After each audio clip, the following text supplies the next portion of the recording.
हर इंसान के जीवन में कहीं ना कहीं वो वनवास आ ही जाता है, पर आता है तो जाता भी है। ये अपने को अपने मन के अंदर सोच लेना चाहिए। राम जी ने क्या सिखाया महाराज हम लोगों को? उनने हमें ये बताया कि अपने जीवन के अंदर अपने को धैर्य क्या चीज होती है उसके बारे में अपने को सीखने की जरूरत है। अपने को धैर्य क्या चीज होती है उसको समझने की जरूरत है। और दुनिया में कोई चीज स्थायी नहीं है, तो अगर वो आई है तो जाएगी भी, तो वनवास भी कोई स्थायी नहीं है, आएगा तो जाएगा भी। इसलिए किसी के मन के अंदर गठान बांधकर बैठने की किसी को जरूरत नहीं है, क्योंकि कभी तो ऊपर है तो कभी नीचे। हम इस वक्त मौजूद हैं जयपुर का राजस्थान का प्रदेश कार्यालय बीजेपी का। आप देख सकते हैं मेरे सामने बीजेपी कार्यालय है और मैं बाहर खड़ा हूं। आप भी देख रहे होंगे कि हमारा आज यहां खड़े होने का मतलब, कुछ दिन पहले एक किशन कुमार जानू एक बीजेपी के प्रवक्ता है जिन्होंने अपने फेसबुक पेज पे एक बात लिखी, और कहीं ना कहीं वो बात कहां जा रही है और कहां पहुंच रही है वो देखने की बात है। मैं कुछ आपको पढ़ के भी सुनाऊंगा, क्योंकि उन्होंने अग्रिम में वसुंधरा राजे को राष्ट्रीय अध्यक्ष बनने की बधाई दे डाली। आखिर ऐसी क्या वजह रही कि जो किशन कुमार जानू पूर्व प्रवक्ता बीजेपी के, जिन्होंने अग्रिम में उनको बधाई भी दे दी और यहाँ तक कि सीएम बनने तक की बात बोल डाली है। आखिर ऐसा क्या मामला हो चुका है कि राजस्थान में इस तरह की सुरपुराट जो चालू हो चुकी है, क्योंकि लगातार ऐसे चर्चा चालू हो चुकी है कि आखिर वजह क्या है। क्योंकि बीजेपी के प्रवक्ता हैं तो कहीं ना कहीं सोच समझ के कुछ बोला ही होगा। और एक उसी दिन जिस दिन ये फेसबुक पेज पे अपनी बात लिखते हैं उसी दिन एक धौलपुर में एक कथा का प्रोग्राम था जिसमें वसुंधरा राजे शामिल हुई थी। जहां शामिल हुई तो उन्होंने एक बात बोली, बड़ी सुनने की बात है, क्योंकि उसमें ये कहा गया, वसुंधरा खुद कह रही है कि जो वनवास होता है वो ज्यादा दिन का नहीं होता, और जब वनवास होता भी है तो वो खत्म भी होता है। तो इसका इशारा कहाँ जा रहा है और क्यों है, अभी हम और इस पर चर्चा करेंगे, क्योंकि लगातार ऐसे मामले उठ रहे हैं। और कुछ कार्यकर्ताओं में भी सवाल का जवाब का बड़ा रोचक ये बात है कि क्योंकि ऐसी बात आखिर आई तो आई कैसे और क्यों। मैं अभी आपको किशन कुमार जानू, जो पूर्व में बीजेपी के प्रवक्ता थे, और अभी उनसे हम बात भी करेंगे और आपको सुनाएंगे कि क्या उनकी राय है। अभी हम उनको जोड़ेंगे, देखते हैं उनकी क्या विचार है, क्योंकि ऐसी पोस्ट और अग्रिम में राष्ट्रीय अध्यक्ष की घोषणा और बधाई देना, और ये कहां तक क्या इसकी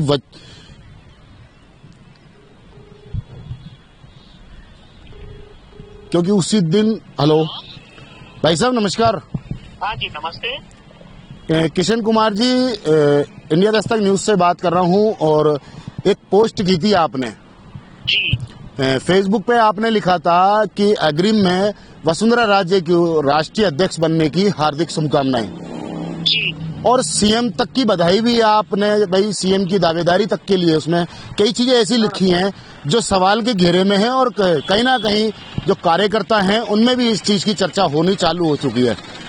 और उसी दिन आपने ये पोस्ट लिखी, उसी के दिन एक कथा का प्रोग्राम था धौलपुर में। वसुंधरा जी ने वहाँ पे एक बात भी कही कि वनवास ज्यादा दिन रहता नहीं है, और जब वनवास खत्म भी होगा तो वो कहीं ना कहीं आपकी जो लिखी हुई बात थी और वसुंधरा जी का ये बयान है, तो कहीं ना कहीं वो कुछ सटीक नजर में आ रहा है। पर क्या पूरी बात थी, आपने लिखा तो क्या सोचा, क्या समझा, क्योंकि आप भी बीजेपी के अच्छे नेता हैं, प्रवक्ता हैं, तो कुछ ना कुछ आपने भी सोच समझ के लिखा होगा था। तो वही हम जानना चाहते हैं और हमारे दर्शकों को सुनाना चाहते हैं, बताइए। जी नवेश भाई, मैं बीजेपी में मेरे जीवन के 33 साल काम किया हूँ जी, और पार्टी में आज मैं प्रवक्ता नहीं हूँ, पार्टी से 6 वर्ष के लिए निष्कासित हूँ। लेकिन मेरा जो अनुभव है और बीजेपी की कार्य पद्धति को जितना मैं समझता हूँ, उसके आधार पर और मेरे दिल्ली के जो सूत्र सोर्स है उनके आधार पर मुझे लगा कि भारतीय जनता पार्टी अगर राजस्थान जैसे राज्य में पुनः सत्ता बनाना चाहती है, तो उसकी जो एक्सरसाइज चल रही है उसमें अगर वसुंधरा जी मुख्यमंत्री बन जाएंगी राजस्थान की, जी। तो भी 2 धड़े रहेंगे। लेकिन वसुंधरा जी अगर राष्ट्रीय अध्यक्ष बनती हैं तो जी। राजस्थान की सरकार भी स्मूथ रहेगी, दोनों धड़े भी एक हो जाएंगे और सरकार रिपीट आने के चांस भी बढ़ जाएंगे। जी और जिस प्रकार की स्थिति राष्ट्रीय स्तर पर वसुंधरा जी की है जी उसमें भी उनको योगी आदित्यनाथ जी हो, चाहे नितिन गडकरी जी हो, चाहे शिवराज जी हो या अन्य कोई भी मुख्यमंत्री हो, सबसे कोऑर्डिनेशन बिल्कुल सेट बैठेगा। बिल्कुल बिल्कुल। तो छोटा मोटा अगर कोई विभेद है तो वो देश के वर्तमान गृह मंत्री, पूर्व गुजरात के और पार्टी के पूर्व राष्ट्रीय अध्यक्ष अमित भाई शाह से हो सकता है और ईगो क्राइसिस हो। बिल्कुल बिल्कुल क्योंकि अगर वसुंधरा जी को राष्ट्रीय अध्यक्ष पार्टी और पार्टी का थिंक टैंक मान लेता है, जी। अमित शाह भी व्यापारिक प्रोसेस की राजनीति करते हैं और वो भी तुरंत समझौता करेंगे। पार्टी एक मजबूत विकल्प के रूप में वसुंधरा जी को लेगी, पार्टी की आगे की संभावनाएं बढ़ेंगी। ये जो पार्टी के अंदर खाने की सिम्टम्स, उसके आधार पर मेरा आकलन था। मेरे जो बड़े लोग जिनसे मेरी चर्चा होती रहती है उनसे चर्चा के आधार पर मैंने पोस्ट लिखी थी। संयोग से वसुंधरा जी ने उस दिन ये बोला तो कहीं न कहीं मेरी बात को संबल मिला है। आपको ये किशन कुमार जी, पर ये संयोग कुछ ज्यादा सटीक नहीं हो गया?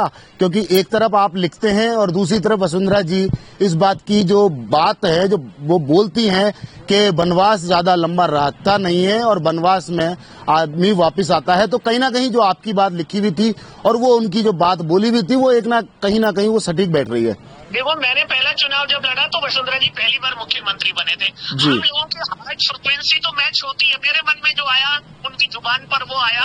ये तो फ्रिक्वेंसी मैच का खेल है। बाकी इन टोटली राजस्थान के प्रामाणिक कार्यकर्ताओं को लगता है कि राजस्थान के लिए वसुंधरा जी को राष्ट्रीय अध्यक्ष बनाना, एक तो गुटबाजी खत्म हो जाएगा, एक राजस्थान में सरकार और ब्यूरोक्रेसी का मैसेज ठीक हो जाएगा, पार्टी की गुटबाजी खत्म हो गई तो पार्टी आने वाले चुनाव फिर से मजबूत जनाधार के सामने लेकर आएगी।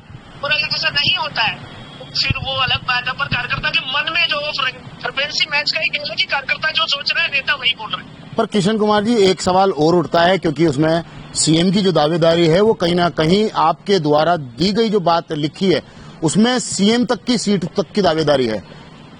देखो, सीएम का विषय ऐसा है कि भजन लाल जी सीएम के दावेदार नहीं थे जी। से लक्की परसत की पार्टी ने उनके नाम को आगे किया, वो भाग्यशाली है। हाँ। पहली बार के उम्मीदवार थे, विधानसभा भी पहली बार लड़े, पहली बार जीते। बस। हाँ, बताइए। इस सारे में वसुंधरा जी तो 2 बार पहले मुख्यमंत्री रह चुकी हैं। जी। इस बार भी वो दावेदार तो सबसे मजबूत थी।